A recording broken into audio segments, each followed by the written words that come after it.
অবৈধ পথে রেমিটেন্স পাঠাতে প্রবাসীদের উস্কে দিচ্ছে একটি মহল। অপপ্রচার থেকে দূরে থাকার আহ্বান বাংলাদেশ দূতাবাসের। ইন্টারনেট চালু হওয়ায় প্রবাসী আয় বাড়ার আশা। অনলাইন বন্ধ ও সাধারণ ছুটিতে লেনদেনে বিপাকে পড়েন আমদানি রপ্তানিকারকরা। দীর্ঘমেয়াদে গুনতে হতে পারে বড় মাসুল, বলছেন ব্যবসায়ীরা। শঙ্কা জাগাচ্ছে বিমানের বহরে থাকা বোয়িং উড়োজাহাজের যান্ত্রিক ত্রুটি। কপালে চিন্তার ভাঁজ মন্ত্রণালয়ের। রক্ষণাবেক্ষণে গুরুত্ব দেওয়ার তাগিদ বিশেষজ্ঞের। অচলাবস্থায় 7 দিন বন্ধের পর খুলল সৈয়দপুরের 3 শতাধিক লাইট ইঞ্জিনিয়ারিং কারখানা। কারফিউয়ে পণ্য সরবরাহ ব্যাহত, অর্থ সংকটে শ্রমিকরা। এবং 2 দফা বন্যায় গাইবান্ধায় 30,000 হেক্টর জমির ফসলের ক্ষতি। নষ্ট হয়েছে পাট, মরিচ সহ আমনের বীজতলা। পানি কমতেই কুড়িগ্রামে তীব্র হয়েছে নদী ভাঙন।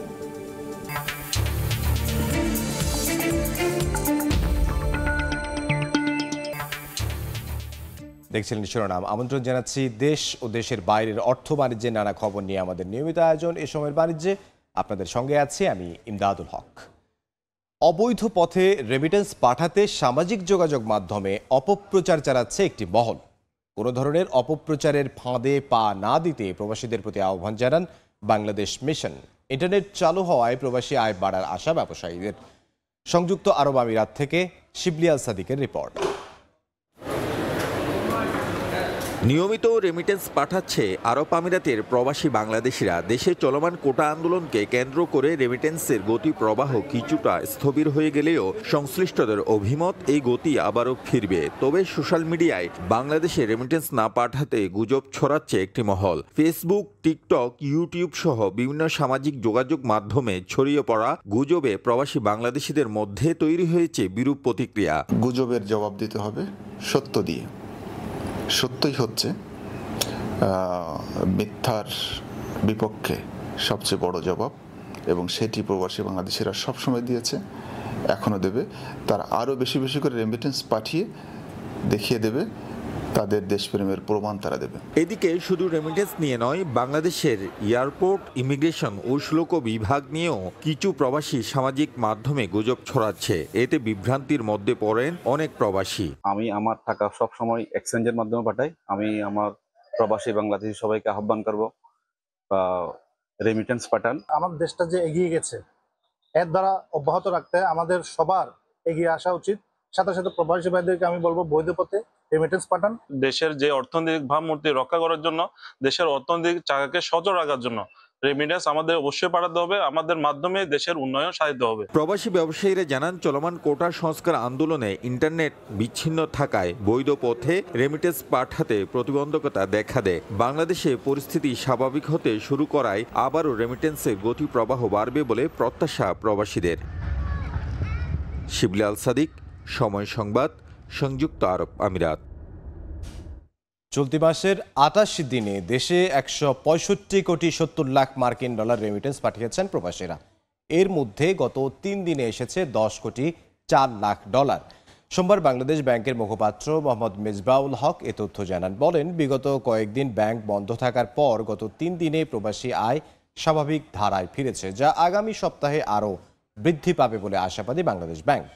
গত জুন মাসে সবশেষ প্রবাসীরা দেশে টাকা পাঠান 254 কোটি মার্কিন ডলার, যা গত 3 বছরে একক মাস হিসেবে সর্বোচ্চ ছিল। এছাড়া গত মে মাসে প্রবাসী আয় মাসে 225 কোটি মার্কিন ডলার।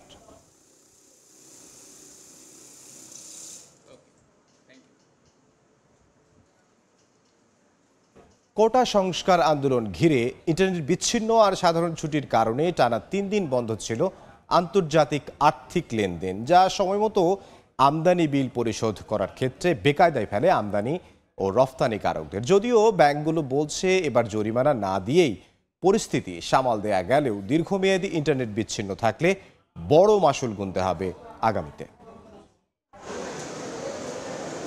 কোটা আন্দোলন সহিংসতায় রূপ নেওয়ার পর 19 থেকে 23 জুলাই বন্ধ থাকে ব্যাংকিং কার্যক্রম। 24 জুলাই বুধবার সীমিত পরিসরে ইন্টারনেট ও ব্যাংক চালু হলেও আন্তর্জাতিক আর্থিক লেনদেন করতে পারেনি বেশিরভাগ ব্যাংক। এতে জরিমানা গোনার শঙ্কায় পড়েন ব্যবসায়ীরা। ব্যাংকগুলো পেমেন্ট করে দিয়েছে, কিন্তু গ্রাহকের পক্ষে আসলে ইয়েটা নেওয়া সম্ভব হয়নি। কিছু কিছু ক্ষেত্রে ডকুমেন্ট ডেলিভারিও হয়নি।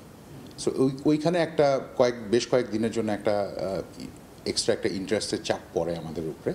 ব্যাংকগুলো বলছে দীর্ঘমেয়াদী অচলাবস্থা তৈরি না হওয়ায় এখন পর্যন্ত কোনো পেমেন্টে গুনতে হয়নি জরিমানা। এলসি বেনিফিশিয়ারি যে ব্যাংক, সে ব্যাংককে আমরা ইনফর্ম করে দিই, তাহলে পেমেন্টটা ওটা রেকটিফিকেশনের আগ পর্যন্ত পেমেন্টটা ডিউ হয় না। রিসিভ করার পরে পরিস্থিতি মোটামুটি স্বাভাবিক হয়ে গেছে, সেই জন্য সেরকম কোনো সমস্যা হয়নি। এবার এমন পরিস্থিতির মধ্যে পড়তে না হলেও কোনো কারণে দীর্ঘমেয়াদে বৈদেশিক লেনদেন বন্ধ থাকলে ক্ষতির মুখে পড়তে হবে বলে মনে করেন শীর্ষ এই ব্যাংক কর্মকর্তা। এমনটা কিছু আমাদের ব্যাংকের কাস্টমাররা ওইভাবে এখনো ফেস করে না। সাইট বিল যেটা হয়, সাইটে ধরেন যেটা হয় সেটা দিয়ে একদিন দিলে হলে ওটা মেজর খুব একটা প্রবলেম হয় না। Internet is now A daily affair, আপনি এটাকে বন্ধ করে কিছু করতে পারবেন না। সবচেয়ে বড় লস যেটা হয়েছে আমি মনে করি এটা আমাদের ইমেজ ইস্যু হয়ে গেছে।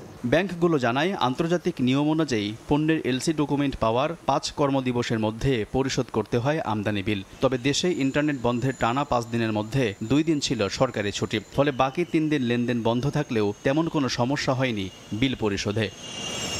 আলতাফ হুসাইন, সময় সংবাদ, ঢাকা। শঙ্কা জাগাচ্ছে বাংলাদেশ বিমানে থাকা বোয়িংয়ের উড়োজাহাজের যান্ত্রিক ত্রুটি। সম্প্রতি বেশ কয়েকটি ঘটনায় নড়ে চড়ে বসেছে মন্ত্রণালয়। কঠোর নির্দেশনা দেওয়া হয়েছে সংস্থাটির প্রকৌশল বিভাগকে। বিশেষজ্ঞরা বলছেন ফ্লাইট চাপ বেশি থাকায় গুরুত্ব দিতে হবে রক্ষণাবেক্ষণে। প্রয়োজনীয় ব্যবস্থা নেওয়ার কথা জানিয়েছেন বিমানমন্ত্রী। কাজল আব্দুল্লাহ রিপোর্টে বিস্তারিত। বহরে থাকা নতুন উড়োজাহাজের সঠিক ব্যবহার বাড়িয়ে লাভজনক অবস্থায় থাকতে মরিয়া বাংলাদেশ বিমান। অবস্থান ধরে রাখতে তুলনামূলক স্বল্প পরিমাণ ক্যারিয়ার দিয়েই পাখা মেলছে নতুন নতুন রুটে। এতে যাত্রীরা উচ্ছ্বসিত হলেও ঝুঁকি বা শঙ্কায় ফেলেছে অনেক উড়োজাহাজের একের পর এক যান্ত্রিক ত্রুটি।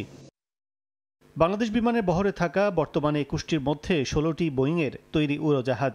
এর মধ্যে সম্প্রতি যান্ত্রিক ও টেকনিক্যাল ত্রুটির কারণে কয়েকটি ফ্লাইট বাতিল, তেলের ট্যাঙ্কিতে লিকেজ, উইন্ডশিল্ড ফেটে যাওয়া সহ নানা কারণে বাড়ছে যাত্রী অস্বস্তি। বিশেষজ্ঞরা বলছেন উড়োজাহাজের পরীক্ষার প্রয়োজন হয় এ, বি, সি ও ডি ক্যাটাগরির। নিয়মিত রক্ষণাবেক্ষণ এবং যন্ত্রাংশের কোয়ালিটি নিশ্চিতে সমন্বয় না থাকলে ঘটতে পারে বড় দুর্ঘটনা। একটা এয়ারলাইন্সের যে মেইনটেনেন্স সিস্টেম, এখানে কিন্তু 3টা প্রমিনেন্ট অর্গানাইজেশন কাজ করে। একটা হচ্ছে মেইনটেনেন্স যারা করে ডাইরেক্টলি, তাদের সাথে রয়ে গেছে কোয়ালিটি এনশিওর করার জন্য। তারা কিন্তু কোয়ালিটিটা এনশিওর করার জন্য একটা গ্রুপ রয়ে গেছে। আরেকটা অর্গানাইজেশন ক্যাম, কন্টিনিউয়াস এয়ারওয়ার্দিনেস অর্গানাইজেশন। তো 3টা জায়গায় কিন্তু এখানে সব কিছু, এখানে অধিপতির কোনো কোঅর্ডিনেশন গ্যাপ আছে কিনা সেটাও দেখা দরকার আছে। আকাশপথের হাজার হাজার কোটি টাকা মূল্যের এসব পরিবহন এমনিতেই স্পর্শকাতর, তাহলে কেন এতটা টেকনিক্যাল সমস্যা তা নিয়ে কপালে ভাঁজ বিমান মন্ত্রণালয়ের। প্রকৌশল বিভাগকে আরও তৎপর এবং সম্ভাব্য উপকরণ আগেই কেনার নির্দেশনা দেওয়ার কথা জানান বিমানমন্ত্রী। বিগত দিনগুলোতে বিমানের বেশ কিছু এয়ারক্রাফট যান্ত্রিক ত্রুটির কারণে হয় ডিলে হয়েছে অথবা ফেরত আসতে হয়েছে, জনগণের বিড়ম্বনার শিকার হয়েছে। মেনটেন্যান্সের সিস্টেমটাকে আরও উন্নত করতে হবে এবং এই ব্যাপারে ইতিমধ্যে আমি চিফ ইঞ্জিনিয়ার এবং এর সঙ্গে যারা জড়িত তাদের সঙ্গে, ব্যবস্থাপনা পরিচালক তাদের সঙ্গে আমি কথা বলেছি। কিছু কিছু পার্টস বা কিছু কিছু সরঞ্জাম যেটা নিয়ে সমস্যা হচ্ছে, যেমন সিট নিয়ে আমি শুনেছি কিছু সমস্যা আছে, এগুলিকে বলেছি আগের থেকেই যেন আমরা প্রকিউর করে রাখি, যাতে প্রয়োজনের পরে প্রকিউরমেন্টে গেলে একটু দেরি হবে। তবে বাংলাদেশ বিমানের উড়োজাহাজ সংক্রান্ত জটিলতার পেছনে সংস্থাটির দীর্ঘ অভিজ্ঞ প্রকৌশলী টিমের দায়িত্বহীনতা নাকি পরিকল্পিত কোনো অসৎ মহলের ইন্ধন, তা খতিয়ে দেখার দাবি এভিয়েশন সংশ্লিষ্টদের। কাজল আব্দুল্লাহ, সময় সংবাদ, ঢাকা। এবার বিপুল পরিমাণ জরিমানার মুখে সার্বজনীন পেমেন্ট সিস্টেম হিসেবে পরিচিত ভিসা কার্ড ভারতের লেনদেন নীতি না মানার কারণে জরিমানা করছে দেশটির সরকার। বার্তা সংস্থা রয়টার্স জানায়, সম্প্রতি ভারতের কেন্দ্রীয় ব্যাংকের লেনদেন নীতিমালা না মানায় ভিসা কার্ডকে 2,41 লাখ রুপি জরিমানা করা হয়েছে, যা ডলারের হিসেবে প্রায় $2,88,000। এ বিষয়ে দেশটির কেন্দ্রীয় ব্যাংক জানায়, ভিসা কার্ড যে ধরনের লেনদেন করছে এবং লেনদেন সংক্রান্ত সমস্যার সমাধান করছে তা ভারতের কেন্দ্রীয় ব্যাংকের অনুমতি বহির্ভূত। তবে ঠিক কোন লেনদেনকে কেন্দ্র করে এত বড় অঙ্কের জরিমানা করা হলো সে বিষয়ে বিস্তারিত কিছু জানায়নি দেশটির কেন্দ্রীয় ব্যাংক।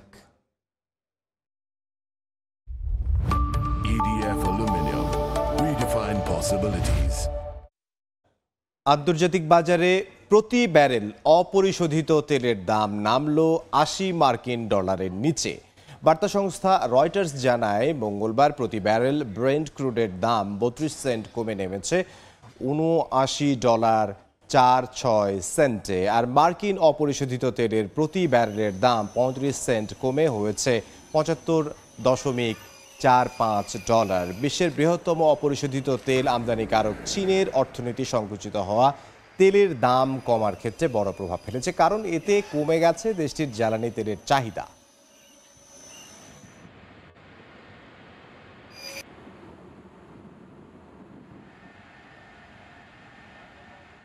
$48 জন নারী গেলেন জর্ডান, অথচ কাউকেই গুনতে হলো না এক পয়সাও। নেই বিদেশ পৌঁছে কর্মহীন থাকার ভয়ও। Bangladesh overseas employment and services limited বোয়েসেলসের মাধ্যমে সোমবার জর্ডানের উদ্দেশ্যে দেশ ছেড়ে যান তারা। এ সময় বিদেশগামীদের বৈধ উপায়ে টাকা পাঠানোর আহ্বান জানান প্রবাসী কল্যাণ প্রতিমন্ত্রী।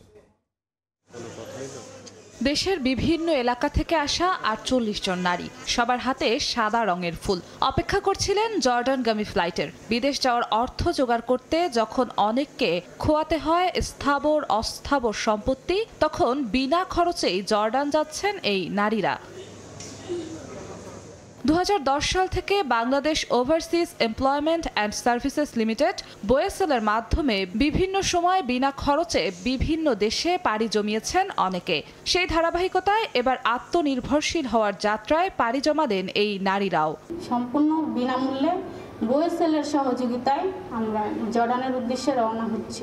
আমরা যদি আমার বাবা মা ভাই বোন আত্মীয় স্বজন সবার মুখ উজ্জ্বল করতে পারি।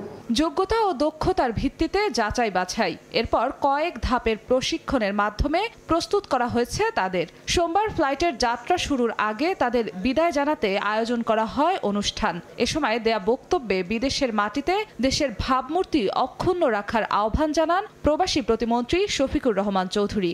বিদেশে দেশের মান মর্যাদা বৃদ্ধি করবে। অনেকে অনেক ধরনের প্রলোভন দেখাবে যে অবৈধ পথে টাকা পাঠানোর জন্য, অবৈধ পথে কোনো টাকা পাঠাইবে না। গত 14 বছরে বোয়েসেলের মাধ্যমে বিনা খরচে বিদেশে কর্মসংস্থান হয়েছে 1,13,000 কর্মীর। জিন্নাতারা যশোয়া, সময় সংবাদ, ঢাকা। চলমান রাজনৈতিক অস্থিরতার কারণে বন্ধ থাকার এক সপ্তাহ পর খুলেছে নীলফামারী সৈয়দপুরের প্রায় 3 শতাধিক লাইট ইঞ্জিনিয়ারিং কারখানা।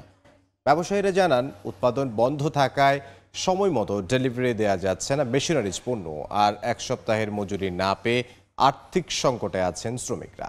শিগগিরই চলমান সংকট সমাধানের দাবি সংশ্লিষ্টদের। মোহাম্মদ সোহেলের ছবিতে শাকির হোসেন বাদলের রিপোর্ট।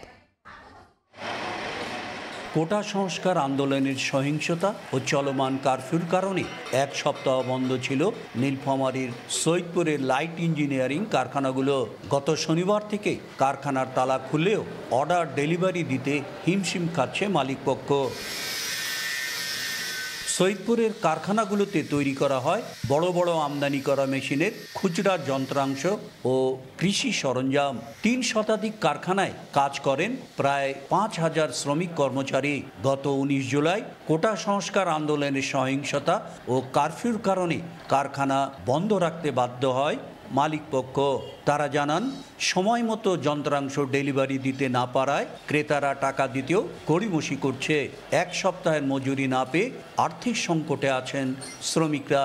প্রোডাকশন আমাদের বন্ধ, এই কারণে আমাদের প্রায় বিরাট ক্ষয়ক্ষতি হয়েছে। মালিক পক্ষ যেরকম ক্ষতি হচ্ছে সেরকম কিন্তু শ্রমিক পক্ষও ক্ষতি হচ্ছে। 5-4 দিন বন্ধ গেল, আমাদের তো কোনো হাজিরা পাওয়া যায় না। শীঘ্রই চলমান সংকট নিরসন করে কারখানার উৎপাদন স্বাভাবিক রাখার আহ্বান ব্যবসায়ী নেতাদের।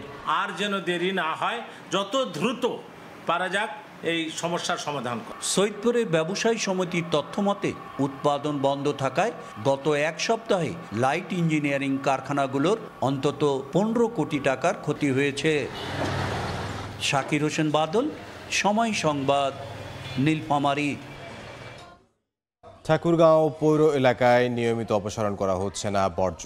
দুর্গন্ধে অতিষ্ঠ শহরবাসী। বাসিন্দাদের অভিযোগ, প্রতি মাসে শহর পরিচ্ছন্নতায় অর্থ খরচ করা হলেও মিলছে না পৌরসেবা। অন্যদিকে বর্জ্য অপসারণে নিযুক্ত বেসরকারি প্রতিষ্ঠান জানায়, সংগ্রহ করা ময়লা আবর্জনা ফেলার স্থান পৌর কর্তৃপক্ষ নির্দিষ্ট করে দিতে না পারায় ব্যাহত হচ্ছে কার্যক্রম। বিষয়টি স্বীকার করে পৌর মেয়র জানান, বর্জ্য অপসারণে শিগগিরই নেওয়া হবে কার্যকরী ব্যবস্থা।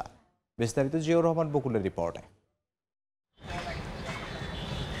সড়কের পাশে যত্রতত্রভাবে ময়লা আবর্জনা বর্জ্য জমে অনেক স্থান পরিণত হয়েছে ভাগাড়ে, দুর্গন্ধে অতিষ্ঠ বাসিন্দারা। এটি ঠাকুরগাঁও শহরের station road, Satyapir bridge, bus stand, কলেজপাড়া ও জমিদারপাড়া সহ অধিকাংশ এলাকার সড়কের পাশের চিত্র। শহর পরিষ্কার পরিচ্ছন্ন রাখতে বাসাবাড়ি, ব্যবসা প্রতিষ্ঠান ও অফিসের বর্জ্য সরিয়ে নিতে উদ্যোগ নেয় পৌর কর্তৃপক্ষ।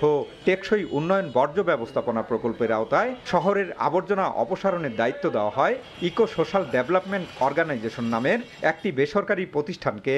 তারা সুবিধাভোগীদের কাছ থেকে প্রতি মাসে 100 টাকা করে আদায় করে। এখানে থাকা যায় না, আমরা দোকান করতে পারি না।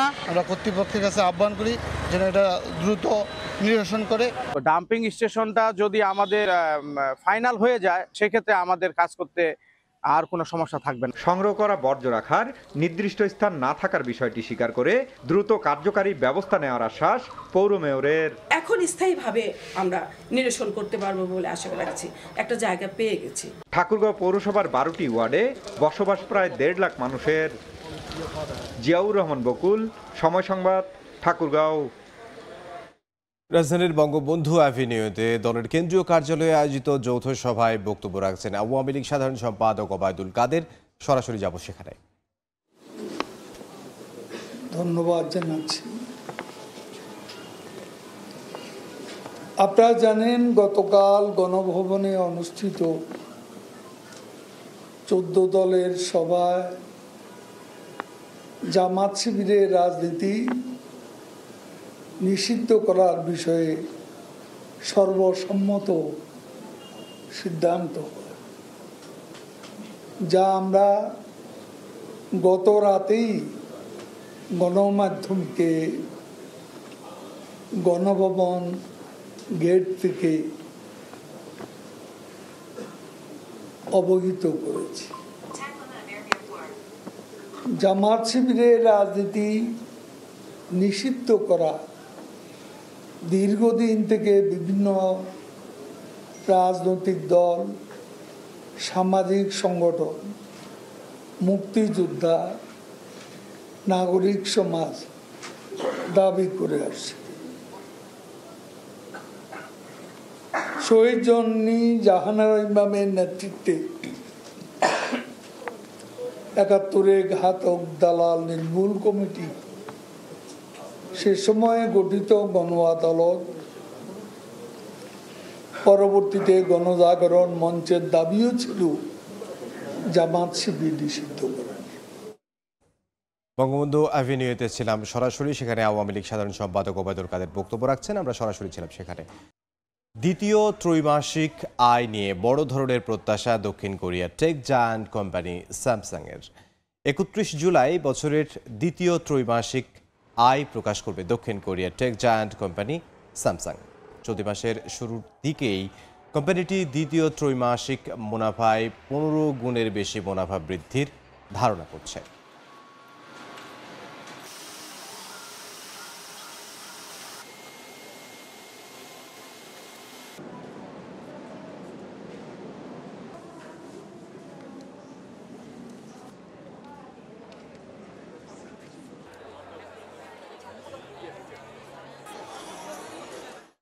এই ছিল এই সময়ের বাণিজ্যে। সময় সংবাদের সঙ্গে থাকবো একটু পরেই, সঙ্গে থাকুন সময়।